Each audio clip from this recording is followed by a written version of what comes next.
Let's get started with our first big story. Joe Rogan has given his take on Khamzat Chimaev's recent performance, and he did not hold back. According to Rogan, Khamzat was operating on multiple levels above Dricus du Plessis in the grappling department. When breaking down what he saw inside the octagon, Rogan made it clear that Dricus was facing what he described as a near impossible challenge. Rogan explained that for Dricus to bridge the gap between himself and Khamzat, it would require nothing short of a miracle. In his words, it wasn't just a tough task, it was a tall task. Not merely difficult, but bordering on impossible. What Chimaev displayed that night wasn't just one level of dominance, but multiple levels stacked on top of each other. The grappling control, the suffocating pressure, and the sheer physical strength completely overwhelmed du Plessis. To Rogan, it seemed like Dricus had absolutely no answers for any of it. The UFC commentator went even further by questioning the type of preparation that Dricus had leading into the fight. Rogan openly wondered who du Plessis brought in as training partners and whether they were anywhere near the caliber of someone like Khamzat. He suggested that whoever helped Dricus in camp was not prepared to replicate the kind of pace and power that Boers brings. The gap in grappling ability was so glaring, Rogan said, that it almost looked like two athletes from different sports altogether. What really stood out to Rogan was the way Chimaev's wrestling translated so effectively into mixed martial arts. Many fighters can wrestle, but very few can impose their will with such relentless control. Rogan highlighted the sequences where Khamzat chained takedowns, transitioned with ease, and applied constant pressure that forced Dricus to carry his weight for extended periods. It wasn't just that Khamzat was stronger, it was his ability to maintain that strength and pressure throughout the fight that impressed him the most. Rogan also emphasized how demoralizing that type of grappling dominance can be. He explained that when a fighter knows he cannot stop the takedown, cannot get back up, and cannot find any offensive rhythm, it mentally breaks him long before the fight is over. That, Rogan believes, is exactly what happened to Dricus. Even though he is a skilled and tough competitor, the psychological weight of constantly being outmuscled and outpositioned was too much to overcome. To put it in perspective, Rogan compared it to the difference between being a good high school wrestler and facing a seasoned Olympic-level wrestler. The levels are so drastically different that no amount of toughness or heart can close the gap in real time. Dricus may have gone into the fight with confidence, but once Khamzat imposed his style, the skill difference became undeniable. In the end, Rogan's analysis boiled down to one simple truth. Khamzat Chimaev is not just a problem for the middleweight division, he might be a puzzle no one can solve. His dominance over Dricus du Plessis proved that when it comes to grappling, Khamzat isn't just better, he's operating on multiple levels above the competition. Before moving to the next news, we have one quick request for you. We're constantly working on improving our content to earn your love and support.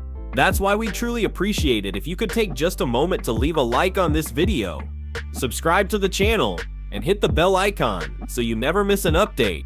And that sets the stage for our second major update. Khamzat Chimaev himself has now come out and declared that his ultimate goal is to be recognized as the #1 pound-for-pound fighter in the world.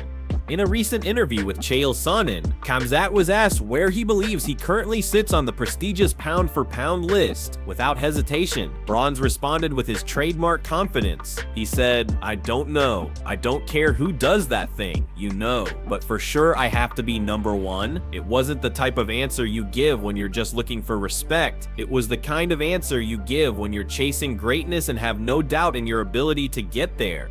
Now, while Khamzat may still have some work to do before he officially earns that spot at the top, one thing is becoming crystal clear: he is dismantling narratives that once followed him. One of the biggest criticisms fans and analysts had about Chimaev was the idea that he struggled with cardio. Many believed that his all-out high-pressure style was too taxing, and that if he didn't get an early finish, he would fade as the fight went on. But his recent 5-round domination of Dricus du Plessis has flipped that entire storyline on its head. Not only did Khamzat prove that he could go the distance, but he showed that he could maintain his pace, pressure, and control across all 25 minutes. There was no visible slowing down, no moment where Dricus took over because Chimaev was tired. Instead, it was sustained dominance from the opening bell to the final horn. This wasn't just noticed by the fans, it was also pointed out by Daniel Cormier immediately after the fight. In their brief cage-side exchange, Cormier congratulated Khamzat, telling him, "Not at all, you did amazing. Congratulations, Cormier, a former two-division UFC champion himself, knows what it takes to compete at the highest level over championship rounds, and he recognized that Chimaev had just proven he could do it against one of the toughest fighters in the division. The performance has sparked conversations across the MMA world. If cardio is no longer a weakness, then what is left for opponents to exploit? Khamzat's wrestling is already elite. His grappling pressure, his strength, and now his proven ability to go 5 rounds all combine into a fighter who seems nearly impossible to prepare for. And that's why his bold claim of being #1 doesn't sound so far-fetched anymore. Even top fighters have taken notice. Bala Muhammad, who is always vocal about the state of the welterweight and middleweight divisions, also chimed in to give Khamzat respect for the performance. Bala made it clear that he doesn't hand out praise easily, but in this case, he acknowledged that Chimaev's dominance spoke for itself.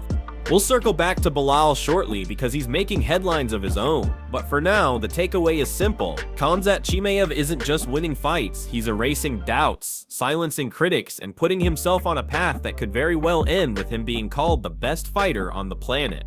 Our next news comes from the world of Bellator, where one of the sport's brightest prospects has finally spoken out. Pico has officially broken his silence after his recent loss, and the MMA community, including UFC lightweight champion Islam Makhachev, has reacted. For years, Pico has been considered one of the most promising talents outside the UFC. With a background in wrestling, Golden Gloves-level boxing, and an overall athletic skill set that's rare to see, many labeled him as a can't-miss prospect. But as the fight game often proves, talent alone doesn't guarantee perfection. Pico has had his highs, showcasing brutal knockouts and flashes of brilliance, but he has also experienced setbacks that remind everyone just how unforgiving mixed martial arts can be. After his most recent defeat, fans waited anxiously to hear from him. Would he retreat into silence, or would he face the adversity head-on? Pico answered that question with a heartfelt statement that immediately resonated with the community. "Last night was not my night, that's the fight game," Pico wrote. He made it clear that while the loss stung, he wasn't going to let it define him. Instead, he took the time to thank those closest to him, his team, his family, and the loyal fans who have supported him from the very beginning of his journey. Pico continued, "To the supporters who have been there from day one, and to my new supporters, I see you, thank you. Wins and losses both teach lessons, and I'll come back sharper, stronger, and better prepared."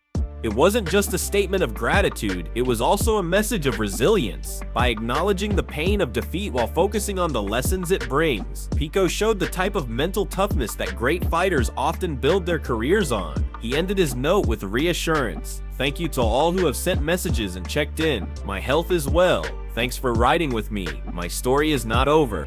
That last line, "my story is not over," caught the attention of many, including UFC lightweight champion Islam Makhachev. Despite being a competitor in another promotion, Islam didn't hesitate to show support. In response to Pico's message, Makhachev wrote simply, "Head up, champ." Those 3 words carried weight, especially coming from one of the most dominant fighters in the world today.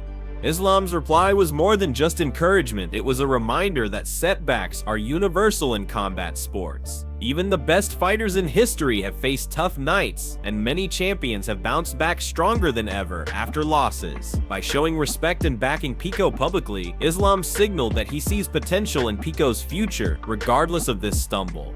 The MMA world thrives on comeback stories, and Pico's journey still feels like it's unfolding. At just 28 years old, with years of experience already under his belt, he has plenty of time to sharpen his game and return to the cage with improvements. Fans are eager to see how he responds, and now, with encouragement from figures like Islam Makhachev, the belief in Pico's upside remains alive. One thing is certain, Pico's career is far from finished.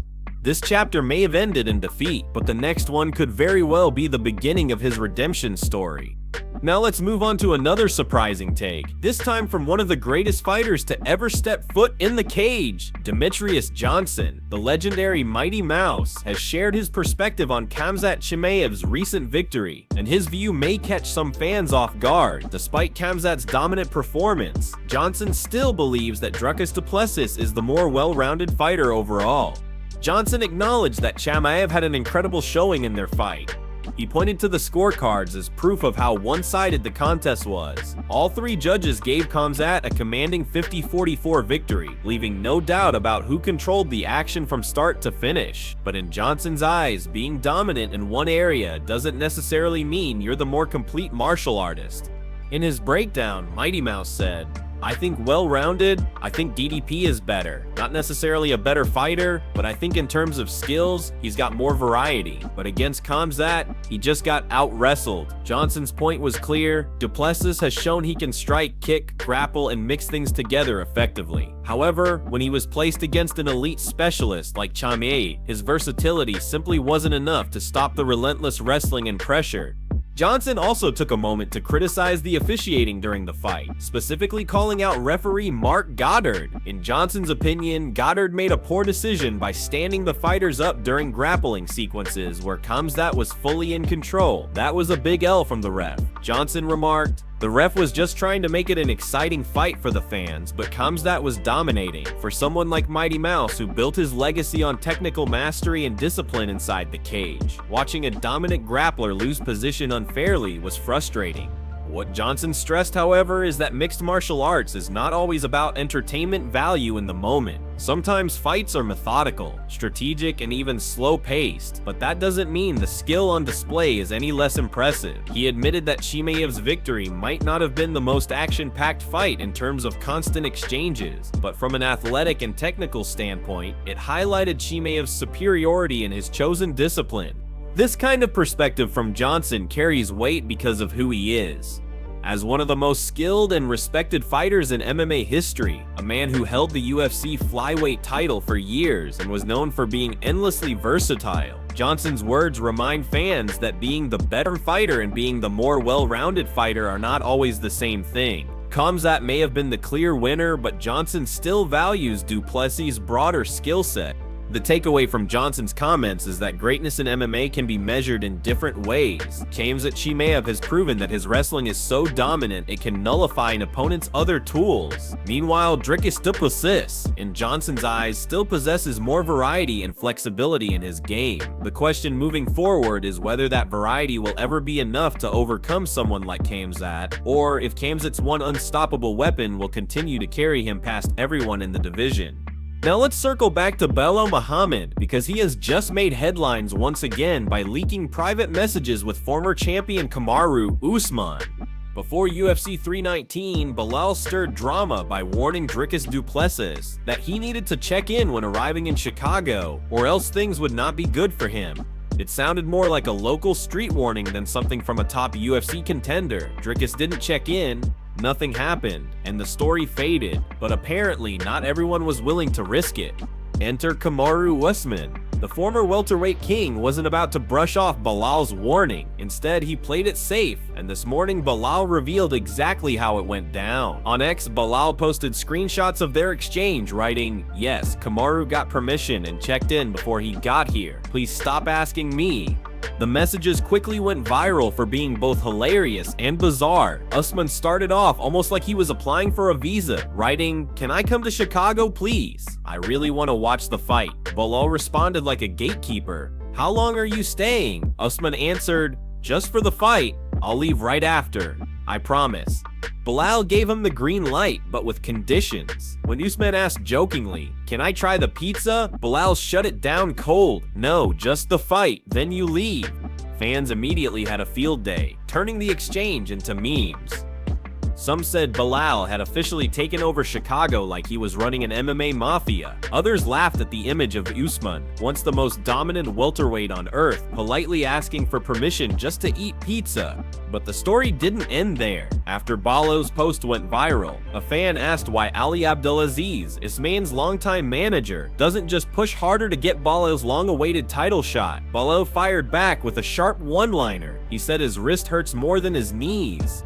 The comment was widely seen as a dig at both Ali and Usman, mocking Usman's chronic knee issues while also taking a jab at the lack of urgency in securing Belal's title opportunity. At the end of the day, the leaked messages may have been playful, but they highlight something bigger. Belal Muhammad knows how to stay relevant, whether it's demanding respect inside the cage or joking about pizza outside of it. He's keying his name in the headlines and making sure the welterweight division can't ignore him.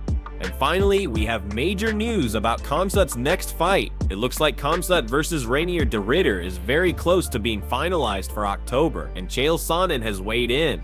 Sonnen, who often stirs controversy, is surprisingly on point this time. He pointed out that while the Chimaev vs Borrell matchup has been billed as a #1 contender fight, the timing just doesn't add up. Chimaev and Borrell are scheduled to fight in September. That's only about 3 weeks before the planned Abu Dhabi card in October. There's almost no way either of them could realistically turn around and fight Khamzat just 1 month later. That leaves only one logical opponent, Reinier de Ridder. Dar's coming off a massive win over Robert Whittaker and has one of the most elite grappling games in the division. He's tall, lanky, and highly technical. He's not just a paper black belt, he's the real deal, and one of the few fighters who could potentially challenge Khamzat in scrambles and positional control. Fans are already buzzing about the possibility. De Ridder's style matches up in a fascinating way against Khamzat's relentless wrestling. It could be one of the most intriguing tests of Khamzat's career so far. Chael Sonnen explained it further. I grabbed the calendar. Abu Dhabi is 9 weeks away. Chimaev vs Borrell is in 3 weeks. That only gives 6 weeks of turnaround, and we just don't see that at this level, especially not for both guys. So unless we're wrong about Chimaev vs Borrell being a #1 contender fight, the only option left is Reinier. The idea of Reinier facing Khamzat raises huge questions. If Reinier can handle the wrestling of someone like Gilbert Burns or Caio Borrell, maybe he has the tools to survive against Khamzat. But if Khamzat is truly at multiple levels above the rest of the division, then Reinier might just become another victim of his dominance. One thing is certain, the middleweight division is heating up like never before. Khamzat has already silenced doubters about his cardio, proven his ability to dominate over 5 rounds, and put the world on notice with his performance against Drakkett. Whether it's Joe Rogan praising his multiple levels of grappling, Demetrius Johnson still believing Drakkett is more well-rounded, Belal Muhammad making headlines with leaked messages, or Chael Sonnen predicting de Ridder as the next challenger, the MMA world cannot stop talking about Khamzat Chimaev. Love him or hate him, one thing is undeniable: Khamzat has arrived at the very top of the sport, and the story of his reign is only just beginning.